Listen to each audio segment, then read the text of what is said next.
Assalamualaikum warahmatullahi wabarakatuh. Saya Giovanni Ananda dengan NIM 1202071731. Saya membuat video ini untuk menyelesaikan ujian akhir mata kuliah hukum laut dengan pembahasan Konvensi PBB tentang hukum laut.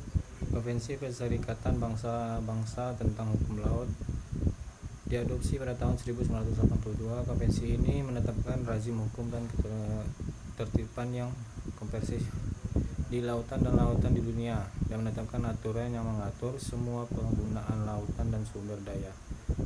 Hal ini diwujudkan dalam satu instrumen aturan-aturan tradisional mengenai pemanfaatan lautan, dan pada saat yang sama memperkenalkan konsep-konsep dan rezim hukum baru serta mengatasi permasalahan-permasalahan baru. Konvensi ini juga memberikan kerangka kerja untuk pengembangan lebih lanjut bidang-bidang tertentu dalam hukum laut.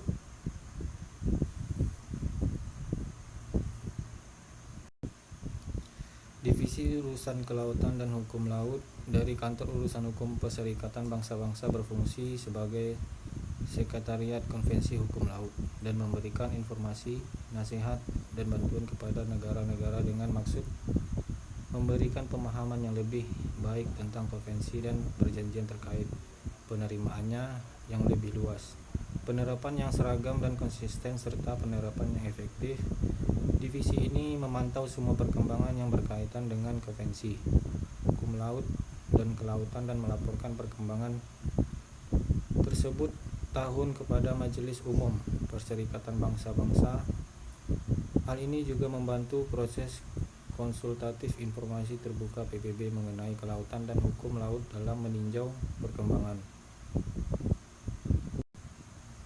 Bahasa Inggris, Perancis, Spanyol, Konvensi PBB tentang hukum laut, rumah pekerjaan kita, urusan hukum Konvensi PBB tentang hukum laut, Konvensi Perserikatan Bangsa-Bangsa tentang hukum laut diadopsi pada tahun 1982. Konvensi ini menerapkan rezim hukum dan ketertiban yang kompetitif di lautan dan lautan di dunia, dan menetapkan aturan yang mengatur semua penggunaan lautan dan sumber dayanya. Hal ini diwujudkan dalam satu instrumen aturan-aturan tradisional mengenai pemanfaatan lautan, dan pada saat yang sama memperkenalkan konsep-konsep rezim hukum baru serta mengatasi permasalahan baru. Konvensi ini juga memberikan kerangka kerja untuk pengembangan lebih lanjut bidang-bidang tertentu dalam hukum laut.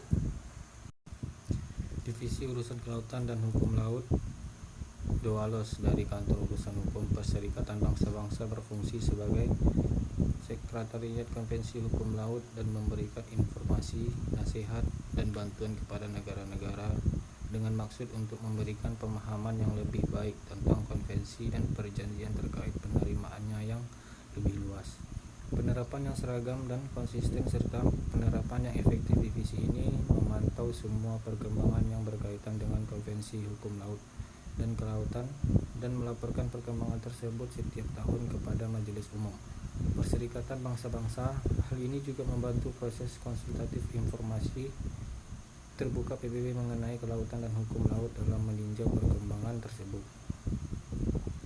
Konvensi ini antar pemerintah mengenai instrumen internasional yang mengikat secara hukum berdasarkan Konvensi PBB tentang hukum laut, tentang konvensi dan pemanfaatan berkelanjutan, keanekaragaman hayati laut di wilayah di luar yurisdiksi nasional. Majelis Umum Perserikatan Bangsa-Bangsa memutuskan pada tahun 2015 untuk mengembangkan instrumen internasional yang mengikat secara hukum berdasarkan UNCLOS mengenai konservasi dan pemanfaatan berkelanjutan, keanekaragaman hayati laut di wilayah di luar yurisdiksi nasional. Divisi Urusan Kelautan dan Hukum Laut dari Kantor Urusan Hukum Perserikatan Bangsa-Bangsa berfungsi sebagai Sekretariat Konvensi Hukum Laut dan memberikan informasi, nasihat, dan bantuan kepada negara-negara dengan bermaksud untuk memberikan pemahaman yang lebih baik tentang konvensi dan perjanjian terkait penerimaannya yang lebih luas, penerapan yang seragam dan konsisten, serta penerapan yang efektif. Divisi ini memantau semua perkembangan yang berkaitan dengan konvensi hukum setiap tahun kepada Majelis Umum Perserikatan Bangsa-Bangsa. Hal ini juga membantu proses konsultatif informal terbuka PBB mengenai kelautan dan hukum laut dalam meninjau perkembangan.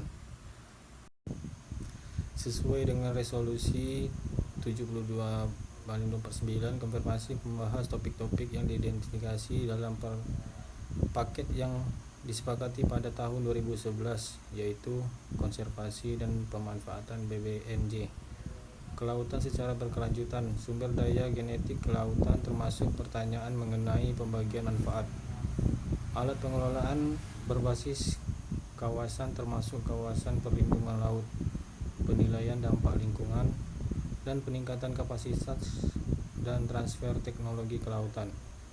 Sekretariat IMC yang diwakili oleh staf Divisi Lingkungan Kelautan dan Divisi Hukum dan Hubungan Eksternal menghadiri konfirmasi dan berperan aktif dalam perundingan dengan tujuan utama untuk memastikan bahwa IMC akan memainkan peran penting dalam implementasi BBNJ instrumen dan bahwa instrumen baru tersebut tidak akan berdampak negatif terhadap mandat dan kerangka kerja IMC. Secara aktif bekerja sama dengan PBB, khususnya dengan DOACLOS dan ISA, dan dengan badan-badan khusus lainnya seperti FAC, IOC, dan UNESCO dan ILO untuk mengoordinasi posisi tersebut. Sesi informasi mengenai BBNJ diselenggarakan oleh Sekretaris Jenderal Mr. Kitex Lim pada tahun